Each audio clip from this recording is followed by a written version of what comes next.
Hello, so today I'm going to be reviewing and reacting to the patch notes for set 14. This is going to be patch 14.2 that is going to be coming out this upcoming Wednesday. For those that don't know, this is from Mortdog's YouTube channel, so please make sure to like and subscribe. This is where I'm taking the slides from. If you want to see Mortdog explain the slides in his own regard, you can check it out. It's a YouTube video on his channel. But for here, I'm going to be reacting to the patch notes using these slides as a resource, and I'm just going to be going through it, talking about my opinions, how things are going to change the meta, what I think is going to be good, what I think is going to be bad, etc. If you like me and my content, make sure to like and subscribe. I usually do content where I'm making guides or really focused examples of TFT set 14. So if you want to learn or get the most out of your TFT set 14 experience, please make sure to check out my own YouTube channel. Now, let's go through these patch notes. So first things first, system changes. So system changes, the hacks. So gold augment hacks, bribes, they're decreasing the gold on the bribes. Prismatic augment hacks, they're decreasing the gold, I believe, as well. Hacked orb with lots of orbs, they're also decreasing the value. I think there's a little bit of like just inflation in the amount of money that everybody has. I think that like a lot of times it was nice to have, and it kind of incentivized me to take augments that were more geared towards those hacks instead. So I think decreasing the gold makes it like a little bit less fun, but at the same time, like, it's fine. I think that there was plenty of gold to go around, and gold is a really valuable resource in TFT, so I can understand the adjustments here. Trait category hacks will no longer appear on wandering trainers encounters. That's great. I think that one really sucks. Like, if you ever see that, then people just instantly have like their 10 or like prismatic 9 traits. So I think that's a really good idea. I think that in general, if it wasn't just the hack, like trait category hacks, I think this is something that people have talked about for wandering trainers a lot of the times. Whenever you have a wandering trainer encounter, that's the one where you get a golem that has 3 emblems. A lot of times people say, why don't you just make it so that you don't get offered augments that give you emblems, because that's like the main way that these things get out of hand, or those encounters feel really bad and kind of stifle some of like the creative aspects of what it is. So I think this is like a good step in the right direction. I wish they just did it like in general, but maybe that's a little bit much. I understand that. Maybe that's not a popular opinion. So of course, to each their own. And then hacked orbs with the health pickups. I talked about this on my channel before. Usually what you would do is if there was a health orb pickup, you would leave it on your board and you would try and dodge it. Basically try not, like, while you get enveloped into the enemy team, if you're traveling, you basically would leave the hacked orbs, because the HP advantage would give you increased carousel priority. So that was something that they don't want people to do anymore, and justifiably so. It was like a stupid little Mario Party mini game that everybody had to play, and it was kind of dumb. So I'm glad that they're changing it. Good for that. Like, that's not something I think should relatively be in the game. Now, traits. So we're starting with traits. We're going to see lots of changes here. So a couple of the weaker ones are probably going to get buffed. This is the first little stab at trying to adjust the set. So sometimes these patches are going to be a little bit more wild, a little bit more swingy. So let's see how this goes.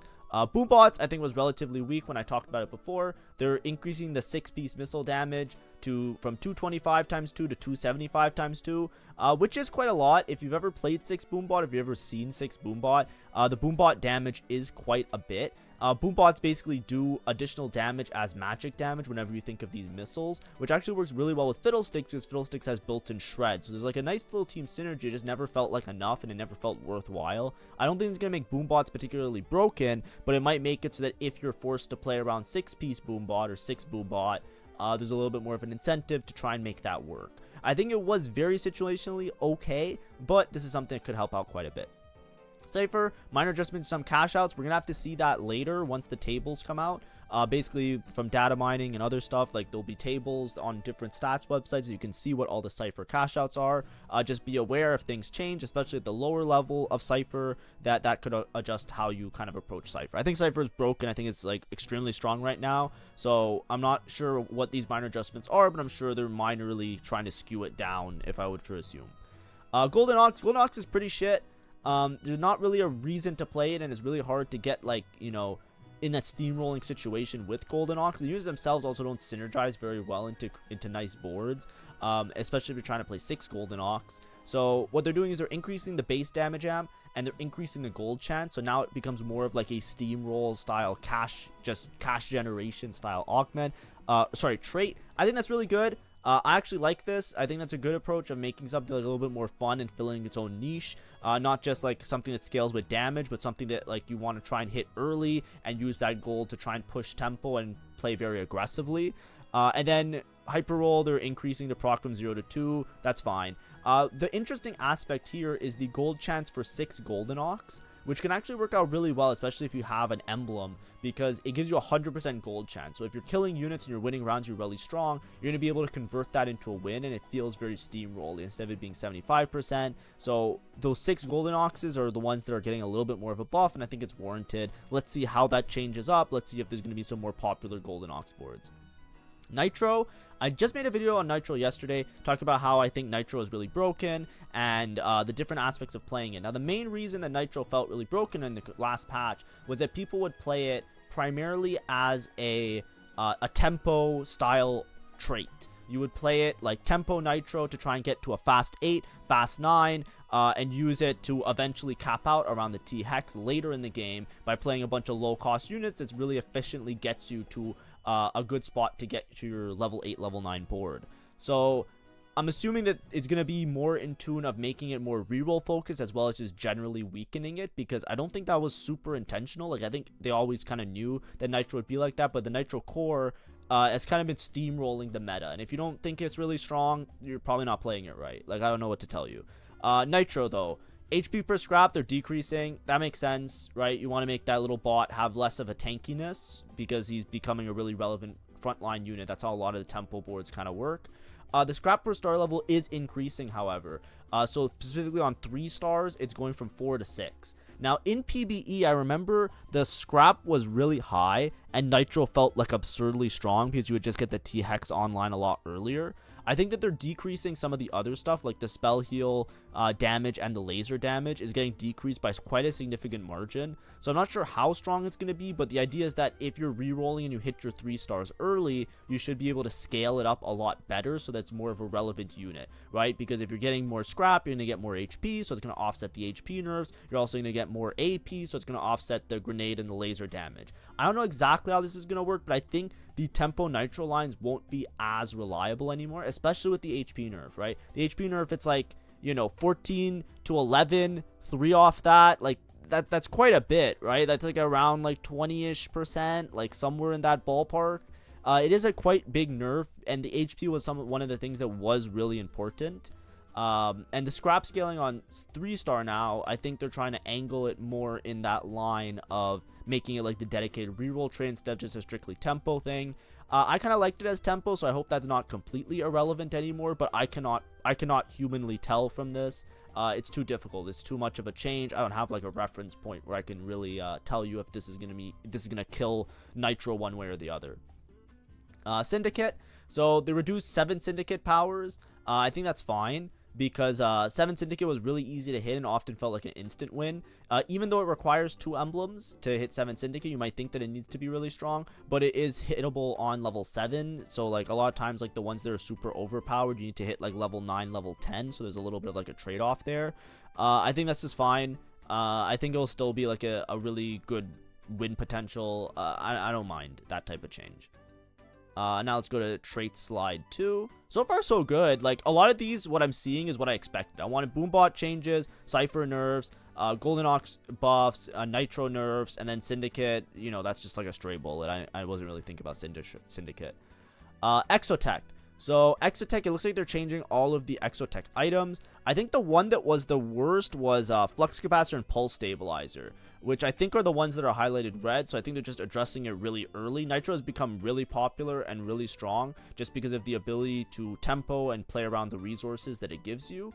But as you can see, Cyber Coil buffs, Flux Capacitor nerf, Hollow Bow buff, Hyper Fangs buff, Pulse Stabilizer nerf. Now, Hyper Fang I'm curious about because I think from the whispers of the wind, I've heard that Nefiri might be getting buffed.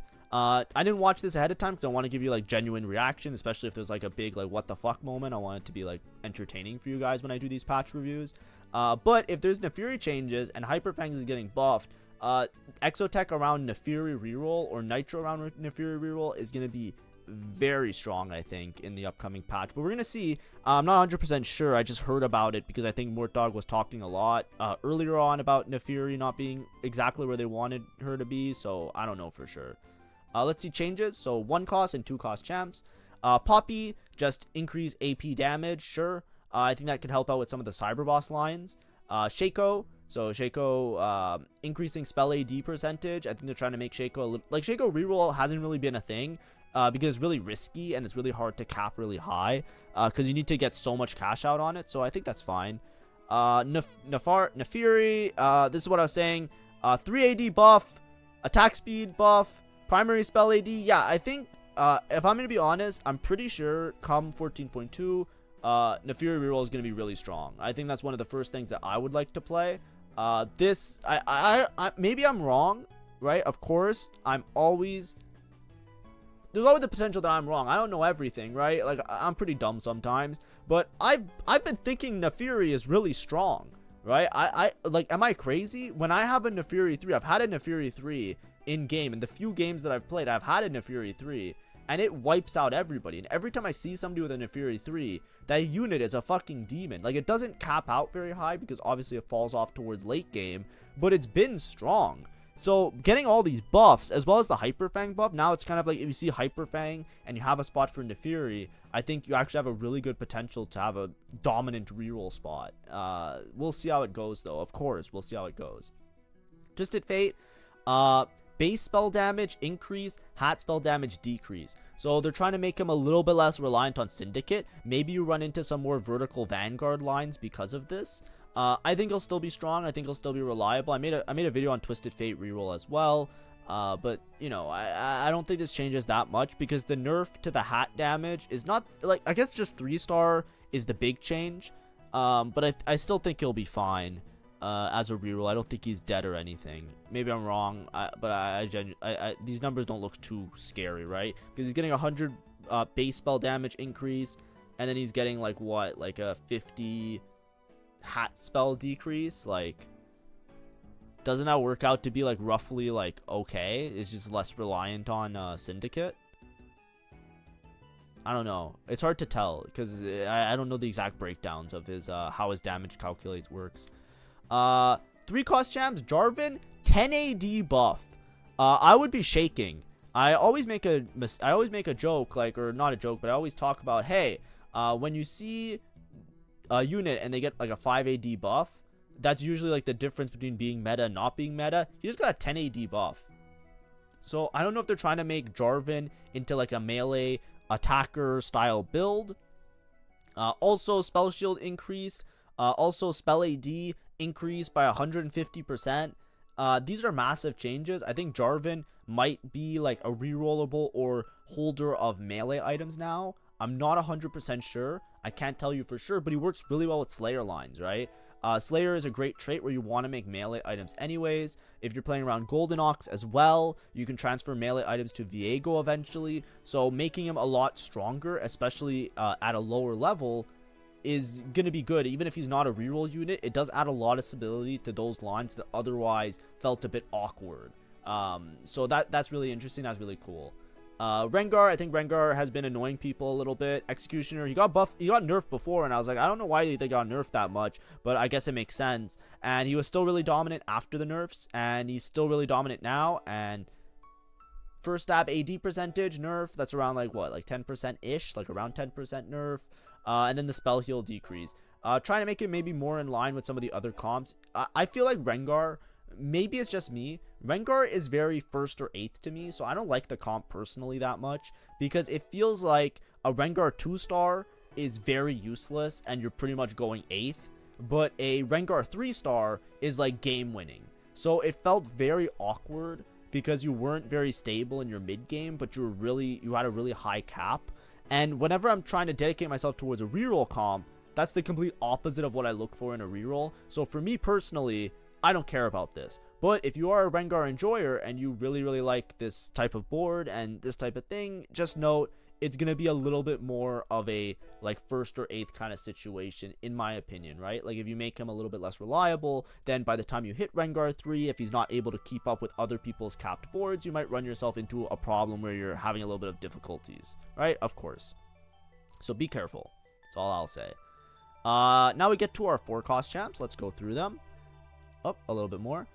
Annie. So Annie, base spell damage increased and mini fireball damage increased. The mini fireball damage is really interesting because it doesn't look like that much because it's like they're small numbers. But it's like first spell damage, sure, it's a pretty substantial increase. It's like what, like 10%ish, around 10% buff. That's a lot, right? This fireball damage is actually really interesting to me. I'll tell you why. If you look at 2-star Annie's fireball damage, it goes from 45 to 60, which is around like a 25% increase, right? Or what? Like a 30% increase actually, right? Like 45, 15, 60, right? Like that's like a 33% increase. That's actually pretty substantial because the fireball damage actually scales with amp, right? She shoots more fireballs with more amp, if I'm not mistaken, right? But that's the part that scales with amp really well. So vertical amp boards might be a little bit more reliable. The biggest problem with vertical amp right now is that it's never really worth it because it's hard to like fit in all the units and like make a case for it. And amp strategies used to be really meta and then it got kind of destroyed, but even then you didn't really care about Annie as a damage dealer. This actually can buffer damage quite a bit. You might want to just like go for like a 4 or 5 amp situation, you know, less on the strategies, deeper into amp. And with Golden Ox buffs, you might be able to play like a Golden Ox amp style board, cap out really high around legendaries, Viego and Samira. There's actually a lot of potential to just create like these monster boards out of nowhere. So I'm really curious about how this is going to play out. Of course, I'm not 100% sure because Annie is very particular about her items. So it's very hard to like play her in a way, right? She like right now she kind of like, or when she was a meta like a week ago. I say meta a week ago like as if like anybody knows what the fuck they're doing. I guarantee you, like even me talking, like nobody knows what's going on. But I find it really funny that she was like really mana dependent. You need like 3 tiers to make her like actually function properly as a unit. I'm hoping that if she becomes more of an AP damage dealer, like a caster that just deals damage instead of just relying on Tibbers summons, then you might have some flexibility with items. If her items aren't flexible, I think she's still going to be a stretch to play. Because the reason that comp was super meta was because you need a lot of gold, you need particular items, and you just lost streak and it was strong enough to win out from a lose streak, which I don't think is the case if you, like now that the comp kind of got destroyed a little bit. So we'll see how it goes. Cho'Gath, spell gain HP, AP scaling, sure, less AP reliant, and then more HP scaling. So that's actually really massive because the AP is going to be harder to get by than the HP, I think, because the HP he scales because of Bruiser, and he also gains HP as the fight goes on. So I think this is actually pretty strong. Oh wait, no, sorry, health gain from his spell no longer scales with percentage HP. Okay, so maybe they're removing the fact that like when he gains HP. And okay, my bad. Scratch the last part of what I said. But either way, if you're playing Bruiser, this might make vertical Bruiser front lines really good. If you have a comp like Fiddlesticks or stuff like that, it might be a little bit more reliable. 6 Bruiser, he'll just like gain a lot of HP scaling, which is pretty cool, which will help him to do some extra damage. I don't know how much damage that will be, but this with some other Boombot changes might make stuff a little bit more reliable to play around some of these lesser played units.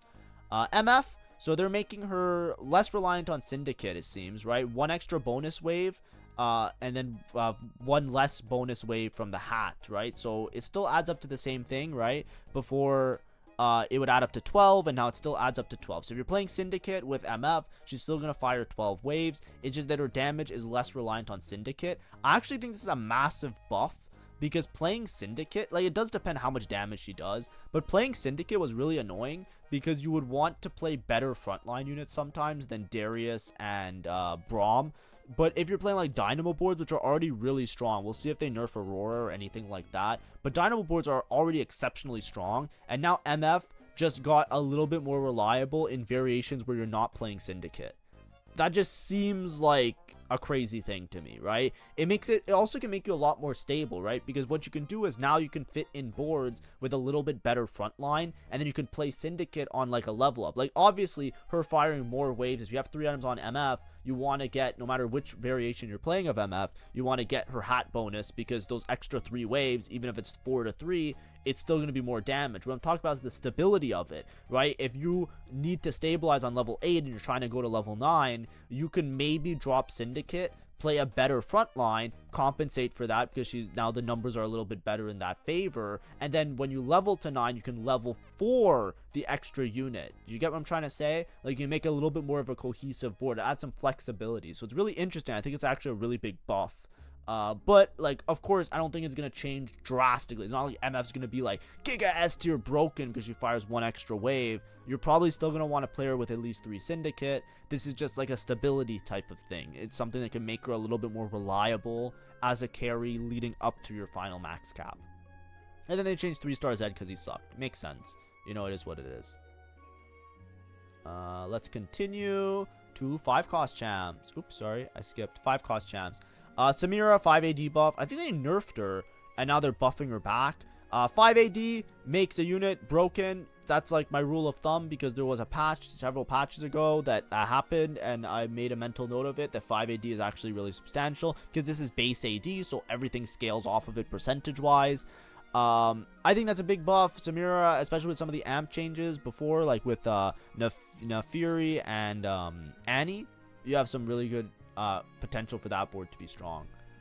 Suspicious Trenchcoat, percent HP to trigger from 66 down to 60, and clone HP from 25 to 33%. So they're buffing the 3 clones, and they're making the threshold to proc a little bit lower. I think this is in a large part due to Aurora. Aurora had a synergy with Renekton that if you had Trenchcoat, you would put on Aurora, and then Renekton would proc the Trenchcoat. I think now it's outside of range, if I'm mistaken, or if I'm not mistaken.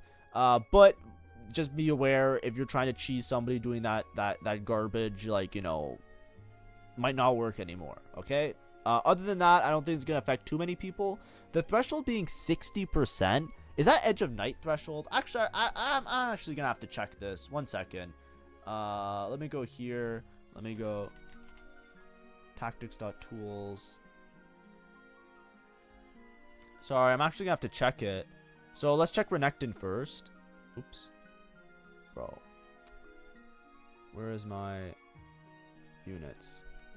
Let's check Renekton first. Overlord. Dealing 40% of their max health. Wait, so this still procs, right? Never mind. The Renekton still, I think, works with the Aurora. Basically, what Renekton does is with Overlord, you can proc Trenchcoat instantly because he takes out a chunk of their HP. I thought that's why they were nerfing it, but it looks like it's not, because the Renekton's still going to work. Oops, a little Renekton picture, right? Renekton's Overlord is still going to work with this. Also, there's so many ads here. What is this Marvel Rivals game? Should I start playing it? Let me know. Maybe I'll play it on stream. I know my friends play it. Anyways, and then let's see the items. I need Edge of Night. Edge of Night. 60% health. Okay, so this works again. I don't know what the race condition is, if it works first or not. So basically, before you would always put Edge of Night with Trenchcoat, because you would proc the Edge of Night first, then you would proc Trenchcoat, then you would proc Edge of Night again, because it resets when it makes the clones. This was what it used to be, I think, and they nerfed it because of Mbessa and some of the other things that were abusing it last time. And then Mark's been giving a little bit more shred. I think they're trying to make that a little bit stronger. Makes sense.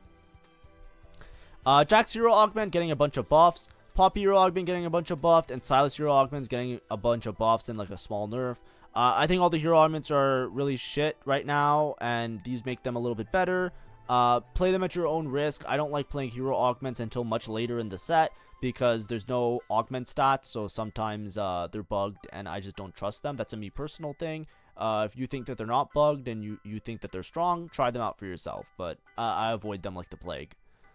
Augments, gold. So Cyber Deck, max items granted 3 to 2. I don't know what Cyber Deck is, maybe I'm just wrong. Chugbug, buff. Chugbug, I tried it once in PBE, but like I said, I usually try and avoid hero augments for multiple reasons, right? Because like you're forced into playing one particular comp, you lose a lot of flexibility, and then if the hero augment isn't like strong enough, you're just down an augment a lot of times. So like I would be careful.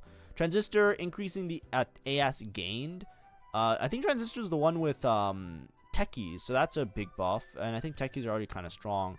And then Trial Run. Oh, this is the trial run is the Exotech golem. So they're decreasing the HP per star level and the AD per star level. That makes sense because Exotech is really strong right now. So that's a change that I think is Fenrir approved. Prismatic, so Chemtech Overdrive is no longer offered on 2-1. Cruel Pact heals more HP per turn. That's crazy.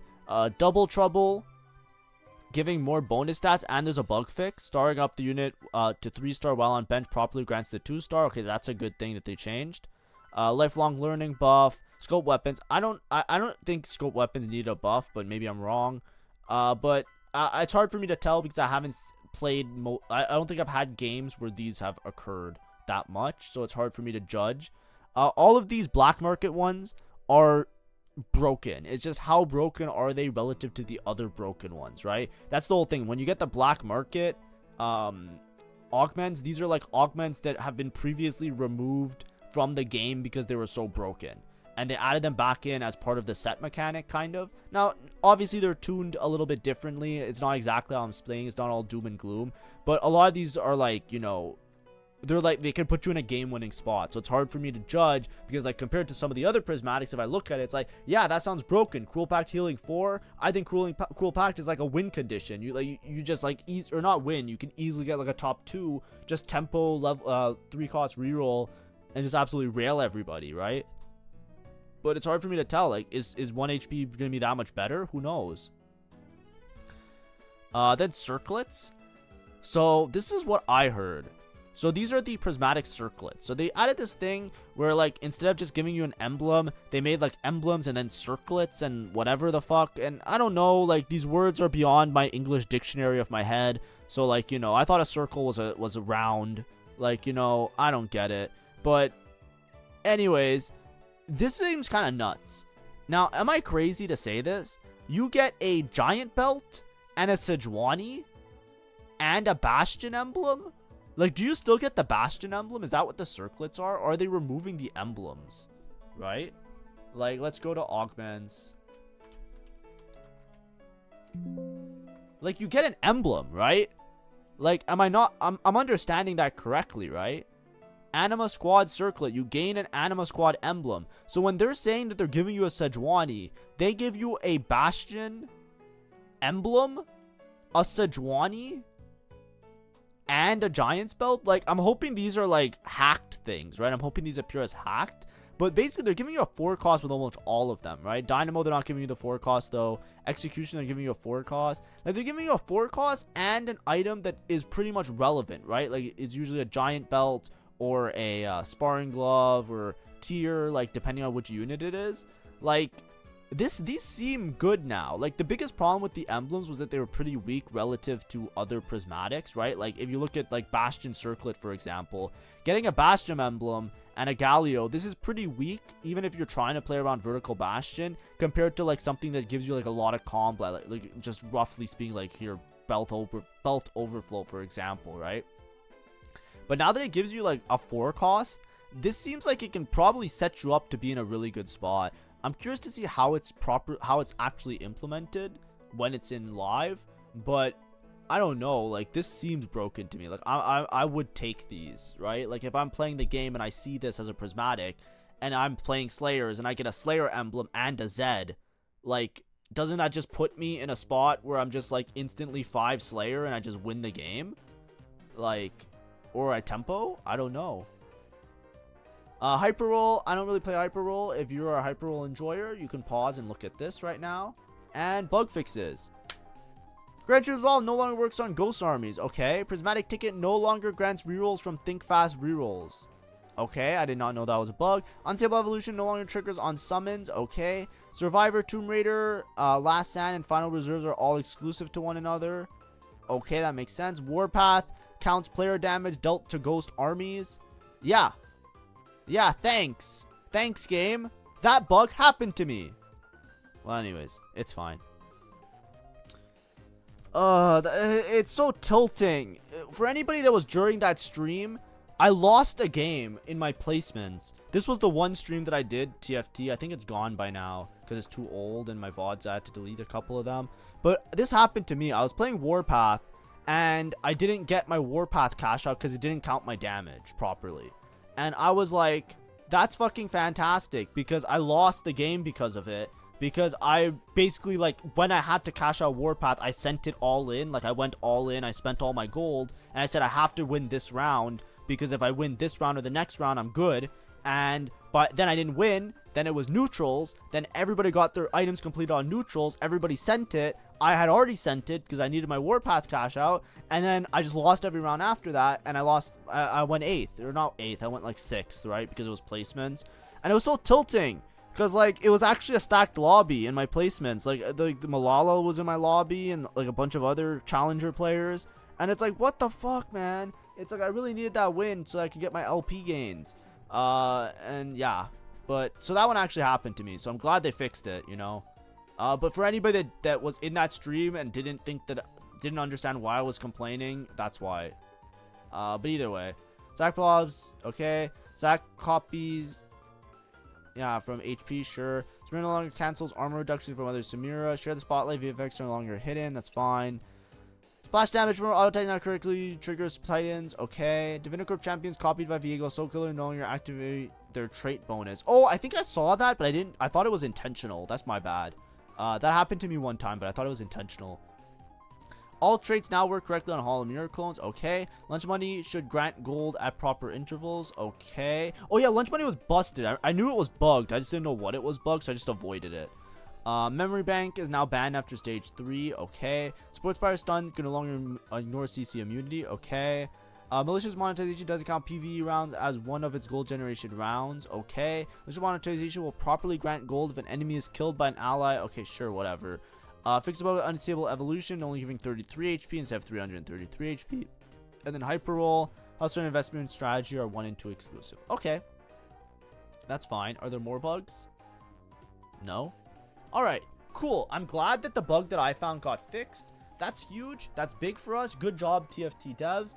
It's a shame it happened to me, but you know, shortly after that bug, my PC blew up in the middle of my game. So, you know, that's -2 placement games for me. I just lost like 400 LP, you know, because you gain like 200 LP in a placement game sometimes. So, you know, it is what it is.